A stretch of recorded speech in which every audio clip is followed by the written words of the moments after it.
Hello and welcome to another episode of the Sales Syndicate podcast. I said in the last podcast I wasn't going to kick off by saying what episode it is, and I actually can't remember what episode we're on now, so it's a good job I said that. But we're going to be talking about something slightly different today, which is, I guess, a startup story, if you were going to put a label on it. So I will hand over to my guest, Jay, to introduce himself and the company that we're going to be sort of deep diving on. So over to you, Jay. Yeah, thanks so much for having me, Jamie. I'm excited to be here. Do you want to just sort of introduce yourself in terms of the company, your background personally, what you're doing, your job title, everything? Yeah, for sure. So, my name's Jay. I am the current head of marketing at Captivate Talent, which is a recruiting firm that helps connect SaaS startups with sales, marketing, customer success folks. And I am also the founder of SummarAIze, which is what we're going to be talking about today, I know, which is an AI podcast tool that helps you basically do all of your post production kind of content tasks for you. So you just upload your file and out comes LinkedIn posts, Twitter threads, email content for your website, transcripts, quotes, all that good stuff. Before I was working at Captivate and working on SummarAIze, my background's in early stage marketing and growth. So this is at Captivate, I guess, full-time job wise, it's my third role as being kind of like the first marketer to come in and set everything up. So that's a space that I really like to play in.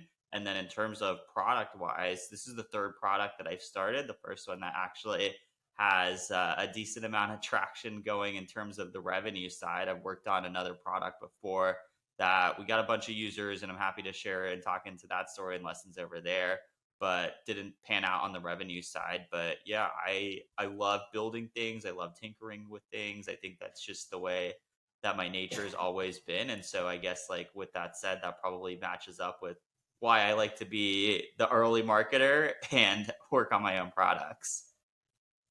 No, it's good. And I think for a bit of context, the reason why I asked you to come on was because we use SummarAIze here at Selligence, or I use it. And I guess quite selfishly, I was like, I think this would be a good episode, which is why I asked you to come on. But no, I'm excited to sort of run through the story of sort of how it came to be or whatever, or the work that you've put in on it over the past few months or perhaps years. So I guess the place to start then is, with any product, is identifying a problem that needs solving. So how did you, I guess, settle on SummarAIze as a product for a problem? Obviously you said you had two other sort of startups or products that didn't necessarily pan out. So how did you settle on the idea of SummarAIze? Yeah, so kind of to give a little bit of a background on me as well for the lead up to SummarAIze. So I used to be a podcast host actually at uh my last full-time job before this, which was, it feels like ages ago now at this point. But we had a podcast that we actually grew to be in the top 2% global rank. It's called DTC Pod. It's still going around, so if you want to check it out or whatnot. So I have actually done like the podcast, like post production in terms of the content side in that role. And I used to absolutely hate it. And I've been working on as well podcast post production, like consulting for people in terms of like helping them design their content flows. Like, how do you take that one long form piece of content and turn it into multiple pieces? And what I've absolutely hated, I love podcasts. I think they're super valuable. I think the content that comes out of it is super valuable, and it allows you to kind of share a unique point of view that maybe you don't necessarily get like in the Google search results when you search for a topic. And that's why I love podcasts. But the thing that I hate about it as a producer is actually having to do everything that comes after you create the content, right? It's really exciting at the beginning when you like start your first few podcast episodes and you're like, oh wow, we're getting all these cool guests, and we're creating all this content, and that excitement level kind of drives you through the post production and creating the blogs that come from it, or the show notes, or grabbing the quotes, or turning them into LinkedIn posts or Twitter threads or whatever. But then at some point, that excitement kind of starts to like go down because you're doing the same task over and over again. And at least for me, it turned into a thing where it felt like it wasn't exciting to do. It wasn't like my task that I was looking forward to. It was like my least favorite task to do that week. It was the task that I used to dread, which was, oh yeah, the podcast just finished editing. Now I have to go back and re-listen to this thing and pull out all the insights and stuff like that. So for me, the problem is really close to me personally. It's just something that I faced, and I'm sure I'm not the only one that feels that way. And so that's kind of what led me on this journey for SummarAIze. And the other part is I love to build products. I love to kind of tinker around and do things like that. And so for me, this was kind of like the perfect mashup of, my experience in podcast hosting, doing some consulting post production wise in terms of the content side, and then now my liking of what I enjoy a lot, which is tinkering and building products. No, I think to your point about I guess the monotonous, time-consuming portion of the post-production, that I can completely sort of agree with that. I think I started our podcast here at Selligence back in November, and like you said, you begin at that, you know, night before Christmas Eve excitement of building something new, and it quickly gets to a point where you're like, this is a lot of work if you want to get the most out of it, post production wise. I think even before SummarAIze, I think I had like a 35 step process to execute a podcast from start to finish. So from ideation to go live and then distribution of content after it was like 35 steps. A step being, I don't know, export, that was a step, and then edit clips for LinkedIn was another step. Schedule for LinkedIn was another step. And it quickly snowballs into just this sheer mass of work that you have to sort of carry out. So in terms of that like problem that you're solving, I just think like for me especially, and I'm sure for other podcasters out there, it was a definite boost in efficiency. Let's put it this way. Which is great to see, and it brings back that excitement of actually producing content, and the amount of content you're able to produce. I think for us, it's basically doubled. So, yeah, I'm pretty much your ICP, which is perhaps biased, but for those that have ever done a podcast, I think they will understand the pain of it. Yeah, for sure. And that's like the thing. I feel like everyone like has that excitement at the beginning. I mean, I've been excited like whenever I start like a new project. And I think part of the big problem is just the fact that, at least for me, I love doing creative work. And I feel like the post-production part doesn't really feel like creative work at a certain point, because it feels like you're just kind of like knocking items off your checklist. Like, I need to turn this into something else, or something like that. So yeah, like I said, it's a problem that's truly like personal to me, and I guess turns out that a lot of other people face the same thing. It's not just me, and yeah, it's been amazing so far. It's been a great journey, just like getting to work on a product again, and getting to grow it and kind of figure out, how do we make this thing keep on going? How do we get the sales that drive this engine so we can continue to keep working on it? And then obviously that we sort of covered the identifying the problem, which is close to home for both of us. But then in terms of actually saying, yeah, that's going to be my next project, and making that decision to invest time into it, what was it that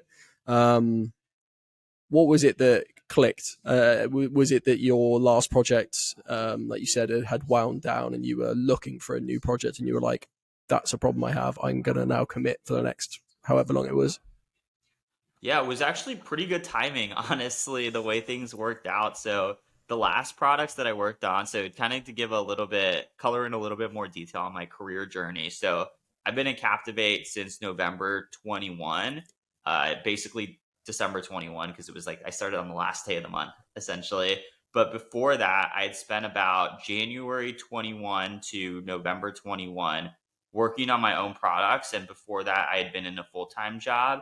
And coming around like October 21, November 21, I was just feeling really burnt out with the products that I was working on. they weren't generate like we had a lot of users. Like I grew the product. It's called it was called Swipely. I grew it to 1,000 users in less than 30 days, which was like really awesome and really exciting.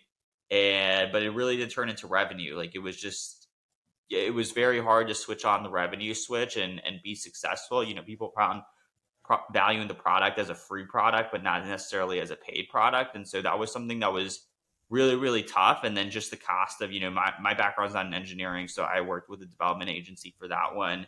And, spending money on that and doing consulting on the side to try and pay for it and all of that stuff. I just felt like really burnt out and I just had to take a break. So like I went back into full time. I was like, I think this makes sense for me where I'm at in my career.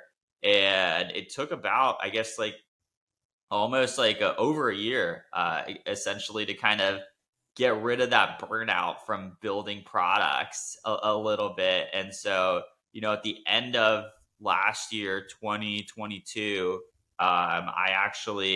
we get the week off for our company, for my full-time job. We get the week off between Christmas and New Year's. And so I spent that whole week, I kind of had the idea in my head. I'd done a little bit of like initial, maybe like an hour or two of like research on the side of like how there's got to be a freaking easier way of doing this. Like I don't want to keep doing this stuff from hand. And I found some stuff that, as I was reading it, I was like, oh, this could actually be pretty possible right now. And so I spent that week actually building the product. So from start to finish, testing, everything like that, the first version of the product, I just built it during that week. And that was super exciting. And I had that, that initial point of excitement too, again. And so I really needed a break from building products. And then, I felt like I was working on stuff and this was the right opportunity. And I kind of had that passion reignited for working on something and feeling like, hey, I'm not going to burn out, and taking all those lessons with me that I had learned the first time around and just working on the product over there. And it's been amazing. I mean, things have changed a lot. The product definitely doesn't look the exact same as like when I initially launched it. And then now I actually have a co-founder as well who's an engineer by background. So it makes it really fun to kind of work on the product together and build it. No, I mean that's super interesting to hear that you built it in a week essentially, or at least the MVP in a week. Because the next sort of question I had in my mind was, okay, right, you've had the idea, you've decided, right, I've had a year off or whatever. I need that creative, I don't know, that creative thing to focus on. So just take us through, obviously without revealing any trade secrets of how it's necessarily built at a granular level, but describe that week for us. Like, how is it? I guess not how does it work, because you don't want to be telling people exactly how the product works and someone copy and paste it or whatever, but just describe to us the build as best you can, the product side of things. Yeah, so I have a little bit of experience. I don't have experience like coding necessarily, but I have a lot of experience with building off of no code platforms. And there's a lot of no code platforms now that are very comprehensive. You can get a lot of stuff done and you can mash together APIs. You can put together a little bit of custom functions and stuff like that. There's a lot of resources online, even like code snippets and stuff like that. So like I said, like I'm not an engineer by background, but I've had experience working with like small code snippets and like being able to make some small edits and changes and stuff like that. And so it was kind of like hacking together some no code stuff and kind of figuring out how I wanted to build a product and stuff like that. And so that was kind of it. So it was really like a culmination of like all the experiences that I've had, like working on different things, messing around with no code, like this perfect opportunity coming in. And I was just like, I'm just going to go for it and build it. And so, the reason that I was able to only spend a week building the product is because I've had like all this experience before. And it's like the same as like, a full-time job, right? You don't get paid for the job that you're doing. I mean, you get paid for the job that you're doing, but like part of that salary is, the hard work that you spent kind of figuring things out. So that way you can do it even faster, right? So, or not even necessarily faster, but more precise, more accuracy, less mistakes, all of those things. And so, that was really how I was able to do all of that in a week and put it together and just kind of like mash things up. And I was just like, honestly, like, I'm gonna design this MVP to work on one single feature. When I first put together the product, it just did one thing. It was just the show notes. So you'd get like the little summary for the podcast, a list of bulleted highlights, timestamps, summaries with the timestamps, and quotes with the timestamps. And that was the original product. We didn't have any social content. We didn't have any email content. There wasn't stuff for YouTube, like all of that stuff. And as I've gone over time, I've kind of like worked in. We've built more features, and now we're going even faster with my engineering co-founder and stuff like that. But yeah, that's kind of how the start got going. And then, like, I guess, okay, that's just for those that haven't used the product. So we're uploading either a video or audio file, or say like a link to a video that then goes into the product, and the product works its magic, and then out the other end you get the assets that you've sort of spoken about there, so the show notes and things. But is it in the world of ChatGPT and things, I think people have got a much more broad understanding, or at least an understanding of how sort of AI works. So is it how complex is like the back end of it, let's say, in terms of I don't know, like it gets uploaded, it goes off, how complex is that process? Yeah, without spilling too much of the secret sauce, it's, I guess, pretty streamlined at this point in terms of how we set it up. So we have built some of our own like models and stuff like that on the back end, to kind of like that. So like for instance, our LinkedIn model is based off of popular posts on LinkedIn and stuff like that. And so there's a level of experience that comes from that, because I've been on LinkedIn, I've spent time creating content, and I know who some of the best creators are, and creators that get like a lot of engagement and stuff like that. So we've worked heavily like on that piece. Same with the Twitter threads. Like I've done some of that work before. And so, we have some of our own models to kind of split that stuff up. And then it's just really, I mean, the back end is the best way to describe the back end is like taking me, like having done the podcast production, post-production, like the content stuff before, and taking my process basically that I used to do by hand, and kind of like turning it into a software version, essentially, like a version of me that doesn't require me to actually do that stuff. So, we've taken kind of the same approach over there, and, even thinking through stuff and kind of what we're working on and workflows and all of that stuff. It's really just like our backend is like taking what I would do. And, what I used to do is, I'd re-listen to the podcast. I'd put out my timestamps. I'd grab quotes, some other interesting tidbits. I want to turn like specific parts of the podcast into LinkedIn content or Twitter content. And, maybe I want to touch my mailing list or something like that. And so it's really just like what my process was, just in a software version, and now like mixed in with AI essentially. Yeah, because I think it's about like 15-ish minutes, isn't it? As in the like a production time of you upload it and then it goes away and does its, was it on average about 15 minutes? So it's quick. Yeah. So yeah, we designed it. It used to be, when we just did one thing, it used to be a little bit more quick, and we're hoping at some point we can get back to being around 5 to 10 minutes. But yeah, the place that I kind of like see the product also falling, which is kind of like where we're kind of going with the market, is, I used to, going back to that like podcast post-production process and like developing content. And like, if we're talking about just for the podcast, like working on like show notes, I guess is like where some of my thesis for the product and the pricing and everything came together, is we try and sit in that middle ground between using the $100 an hour like writer, or like the writer that charges like 50 cents or $1 per word, which can get really expensive really fast. They do a great job, don't get me wrong, they do an amazing job with creating content, but sometimes you might not have the budget to be able to do that. And then the other option, which I've tested before as well, is going to Fiverr to like get someone to paying them like $10, $15 to write your show notes for you, and you get this really like short condensed version that's really like not that great. It's like, maybe it's better than nothing. It's better than nothing for sure, but it's definitely not the version that is putting out your best foot forward. And especially for, some of these, we work with a lot of different startups actually, and product companies, SaaS companies, and stuff like that. And when you're creating content at these companies, like, the quality of it is pretty key, and you want to be able to maintain a strong level of quality, even though maybe it's your first podcast that you're starting, your first episode or whatever. So that's kind of like really, really the goal that we're working through over there on that side.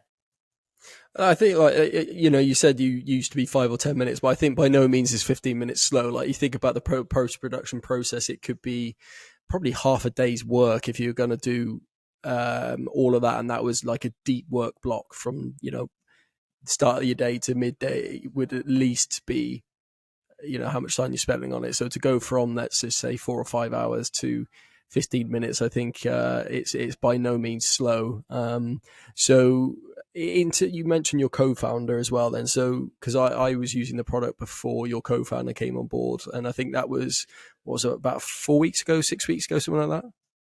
Yeah. So I brought in a co-founder basically at the beginning of April. So it's been a month and a half since we've been working together. And just kind of like necessary for the next step of the evolution of the product. There was some, I love using no code. I think there's a lot of potential over there, but there are some things that you can do on a regular full code base that you can't really accomplish through no code. And then the other thing is, anytime you're working with someone, I'm sure, if you have a team as well, Jamie, like, that working with a team, collaborating with people, it's like 1 + 1 = 3, right? Like, I can get so much work done, but just like everyone else, I only have 24 hours in a day. And so once my 24 hours are up, 8 hours of that goes to sleeping. So I really only have 16 hours to actually get stuff done. And then, I'm going to spend time eating lunch, eating breakfast, eating dinner, like, going to work out, like all those things. So I really don't have that much time to actually work on stuff. And then I have a full-time job as well. And so bringing in a co-founder just made total sense from the benefits that would come from having it on a code-based backend, and being able to work with someone that could also kind of like, if I'm not able to get stuff done, or now if he's not able to get stuff done, like, we can switch off and kind of keep working on stuff and keep things moving. And so, yeah, it just made a ton of sense, and it's made the product a lot more snappy. Like, I remember, like, right before we switched over, some of our runs, like, for the AI stuff was taking like 40 minutes sometimes to get everything done. And, he's just been able to put in and optimize a lot of stuff as well. And it's been amazing. It's been awesome just getting to work with a co-founder, and it feels like, you get to share your wins together with someone, you're building momentum together. It's a lot of fun. And he's, like you said, an engineer. So I think the biggest front end, let's say, like what the customer sees, like that visibly, that's changed dramatically in the last few weeks, hasn't it? Yeah. So yeah, he does everything. He's kind of full stack basically. He does front end, he does back end, and stuff like that. His specialty is actually in the back end a little bit, and kind of like putting stuff together over there. But yeah, it's been amazing, like getting to work together and just change the way that the product works and make it work a little bit better as well for people, make things make a little bit more sense. We've done a lot of optimizations on pricing strategy. We've done optimizations on the way things get uploaded. We've done a lot of other kind of like little optimizations that are making, like, paying big dividends for us and helping us grow. Yeah, no, I think it's even in the last few weeks, there's been sort of massive sort of upgrades and progress. So it's been great to see the I guess the not change in direction, but like you said, it's just that the ramp up, let's say, of getting the co-founder on board and sort of sharing in the vision, which is exciting. So, right, we've covered like the background, the story, we know what it is, sort of kind of how it's built. So do you want to what's it as of today? So where are you on this journey in terms of how many customers have you got? You're pretty open on your LinkedIn in terms of the monthly recurring revenue and things. So what's the current ecosystem? Let's say. Yeah. So we're at about 360 in MRR right now, and slowly growing like as fast as we can. I would love to hit 500 by the end of this month. We'll see. We've grown a lot this month actually. So we'll see if we can kind of hit that and get there. I know there's like a week left. So I'm going to try and really hit the ground running and see if we can kind of get there. But yeah, that's kind of where we are from an MRR standpoint. What was really cool is, it took us like 4 months for us to get our first 100 users. And that was with me just basically working on the product. And now that I brought in my co-founder and he's working on the engineering side of things, like we had 100 users, the next 100 in less than like 30 days, which is pretty insane. And so just like seeing that growth, like even like looking at our daily like upload numbers, like, we had a day where we like hit like almost like 20 uploads, which is like absolutely insane to kind of like think about, from going from a time where, I was like kind of scrapping together and, I'd be like, if I got 3 uploads in a day, it was a good day. And to go closer to like 20 is kind of pretty insane. So that's been super exciting. And yeah, the growth is going good. We're both, he does kind of like full-time work essentially with consulting. So he's got a full plate on his end as well. And so we're really just trying to balance the way that we can both work and get things done and keep things moving. But yeah, things are looking really good. And for me, it's all about like hitting those MRR milestones. Once we hit 500, once we hit 1,000, like you start to really build that momentum where you have a lot of other spillover as well. You've got word of mouth going on, referrals. Like we could start adding more and more things because we also now have more revenue to spend on stuff. And so that's kind of where we're thinking as we kind of continue this growth journey. Is for us right now, it's really taking the profits that we can get and reinvesting that back into the product for growth. We're doing a lot on the marketing side to try and grow this thing and keep it running. And how many users is it total then? Because you said you had the first 100 and then another 100. So just roughly how many users are you up to now?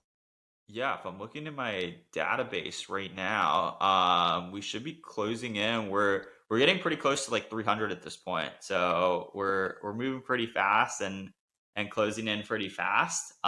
So yeah, that's kind of the goal. And like I said, we made some pricing optimizations, which have really helped us. Like our deal size is basically like we didn't make it the product more expensive. We just changed like where our kind of like minimum thresholds were at. And that was super helpful because that basically helped us 2x every single order that's coming in, like whenever we had a new customer and stuff like that, which is pretty awesome to see. Some of those super small changes that you don't Yeah. feel like are going to be that impactful, but they end up making a huge impact on the business. Nice. So I mean, look, that's circa 300 users in what 6 months ish. So I think that's with mostly you for the bulk of it, and then to bring a co-founder on, I think 300 users is massive, really, for that period of time. So hats off to you for getting to where you are today. Then, so give us a brief rundown of what we can expect for the rest of 2023. Then, what you can The share, rest obviously. of 2023, there's just gonna be a lot of new features. I think that's kind of like the name of the game for us. Is like, we've built a lot of stuff. Coming up next in short term, like we're trying to get our freaking Google Drive integration approved. So that's that's a big thing that's on the top of my mind. I just got an email today that's sitting in my inbox that they want to see something else before we can get it approved. So that's in the works. We're also working on like a Dropbox integration as well, to get that going because I know a lot of people use that.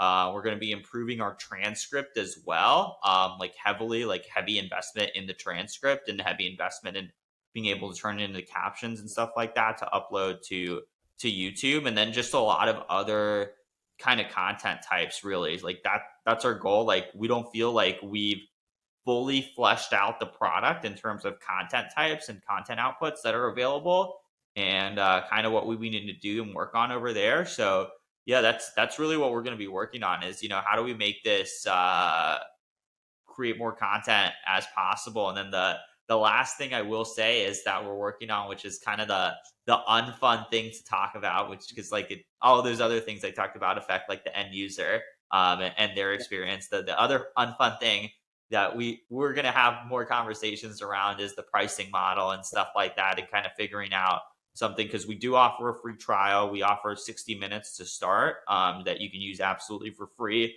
unlimited file uploads for that 60 minutes.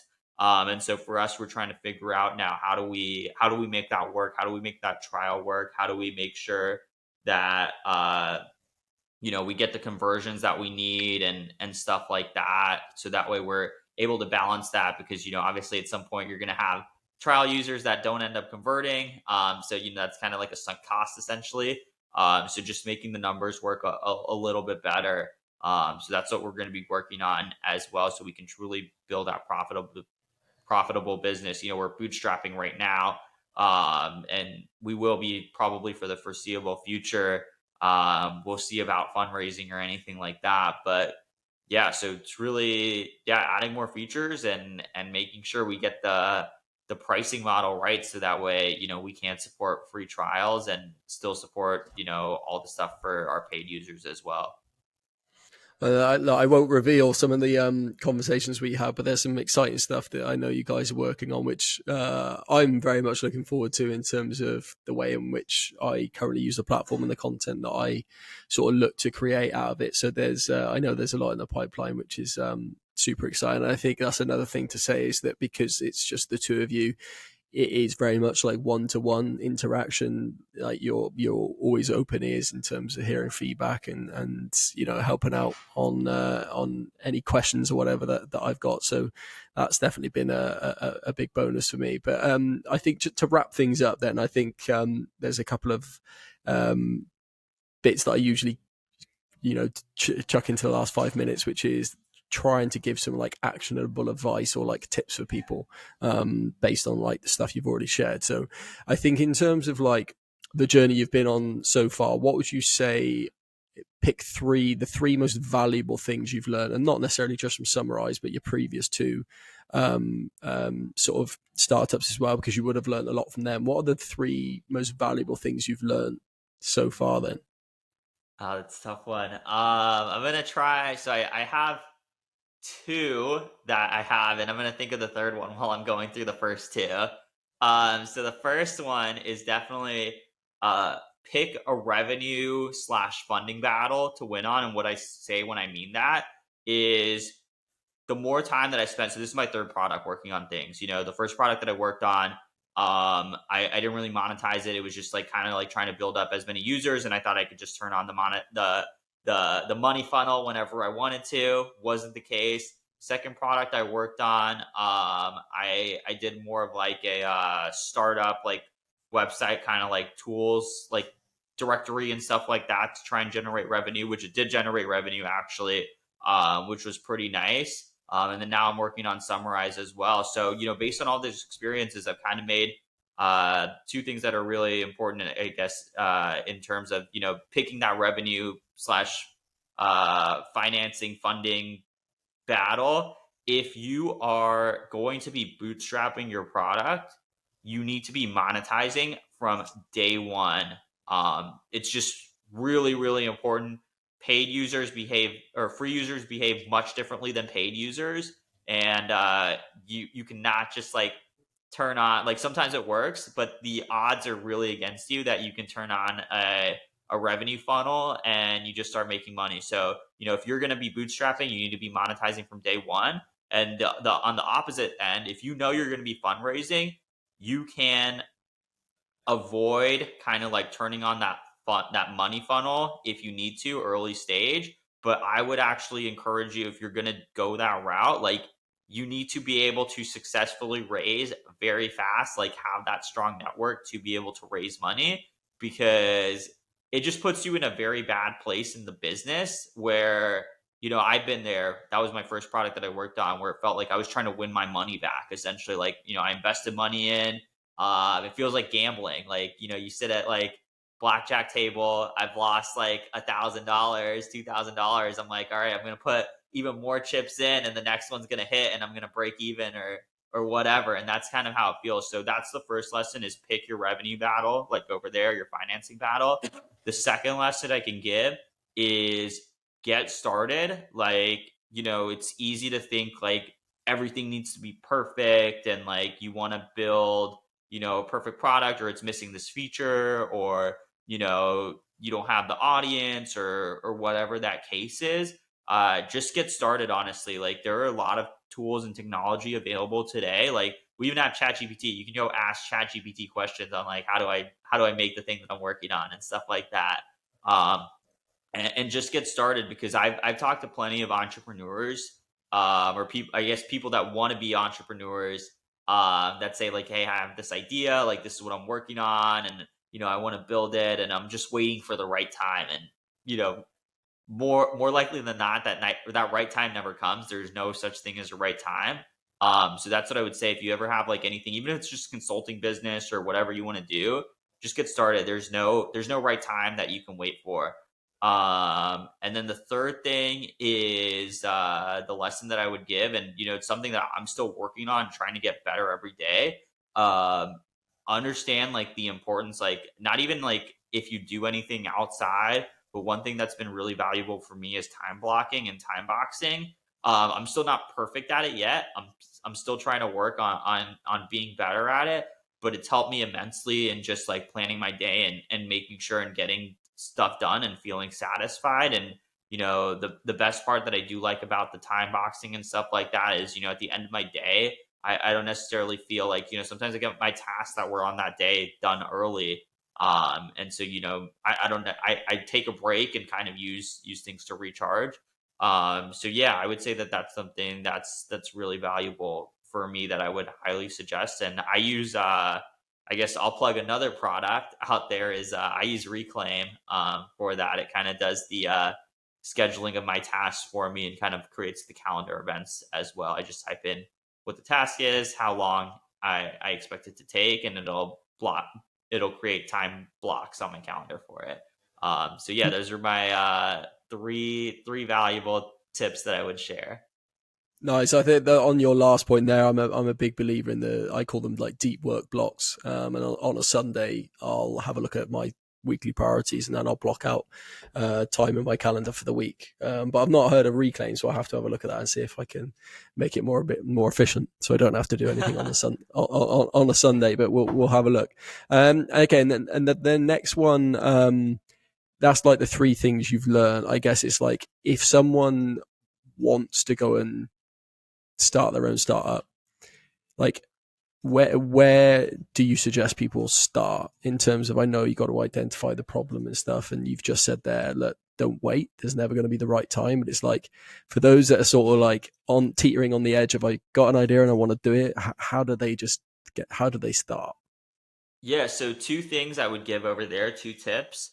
The first one is, you need to know the technology or whatever the resources that you'll need behind it. A business can be a product business, can be like SummarAIze, it can be a service-based business like the one that I do my full-time job at. So you need to decide like what you're going to do there, and like what kind of technology you need to support those products. So maybe you need a CRM if you're doing service-based business, or maybe, if you're building a product, like I'm combining X, Y, and Z. So kind of try and look out. There's plenty of like open source code based like code things as well, APIs that are available, so you can really like mash things up and put together like an MVP. So that's one part of it. And then the second part of it is, if you are struggling to do that, just start talking to customers, like potential customers. Start talking to people. That's the most important thing that you can do. It doesn't matter. Like, I know, Jamie, you talked about like earlier, you feel like it's like very like one-to-one, like feels like we're like friends and stuff like that. Like, I plan on running that as far as I can take things. Like, I don't know how many users we can scale that to, but like talking to customers is it's just so important, because that's where you figure out the real insights. And like, yes, you might be facing this problem yourself, but other people are facing this problem as well, but they're going to face it in different ways. Like Jamie, like I've seen your podcast, like post-production workflow and stuff like that. You shared it on LinkedIn. I wouldn't do the exact same steps in the exact same order and stuff like that. And so we both still have the problem, right? But we're not doing the approaching it the exact same way. And so it's just so important to talk to people and like figure out stuff. And, if you're working on like something more enterprise scale or something like that, maybe, or even services based, like you might be able to get your first couple of customers without necessarily building anything. So that's what I would say there is, just figure out the technology resources, like people resources you need to work on it. And then the other part is just talk to people, like have conversations. Like you should never, ever, if you're working on your own product or service, sit in a silo and try and work on it yourself. It's never going to work. Yeah, I think I was just about to say pretty much the same thing of like, I think so many founders, people who have probably got the hunger to do it, but the integral part is they forget that just because the idea in their head sounds like the best solution to it, it doesn't mean that it necessarily will be. And the customer might be like, I mean, yeah, that sounds okay. I mean, whereas the founder's like, what do you want about this? Like, look at this feature, it's amazing. And the customer's like, I don't know, it's kind of all right, but it's quite expensive, isn't it, for what you. So I think, yeah, speaking to the customers is a invaluable thing, and like never losing that. Like you said, you're going to try and keep the one-to-one as best you can, but then when you don't have the one-to-one, you'll still have multiple touch points that customers can reach out and find out information and feedback stuff. And I think never closing those loops is definitely a valuable tip, because the second you stop speaking to your customers is the second you start losing a in-depth or good understanding of what the problem is that you're trying to solve, because it can change as well, right? The problem, like you're solving a problem today, and then in 6 months' time that problem could have changed, and you scale and build something new that helps mitigate that. So yeah, great advice there. So I think I've got a hard stop coming up, so we'll wrap things up there. But yeah, huge thanks for jumping on the podcast. I'll be putting it through the tool that you've built shortly, and I'll let you know what comes out the other end. But yeah, it's been great having you on. Yeah, thanks for having me, Jamie. This has been awesome. I know we could probably talk for another hour on startup stuff and working on projects and stuff like that, but this has been really great. I've really enjoyed my time here. No, great. Glad to hear that you enjoyed it and it didn't feel like too much of an interrogation. But yeah, I think I'm probably going to be racking your brain or bugging you with more questions and ideas and things. But hopefully the episode has been useful for those. I'd imagine there's quite a few people in today's climate that are probably thinking about it, or have always had the want to, or the sort of inspiration of doing it. So I think hopefully it's helped them in some way, shape or form. But yeah, good luck to see. We'll see you in the next episode, and thanks for joining.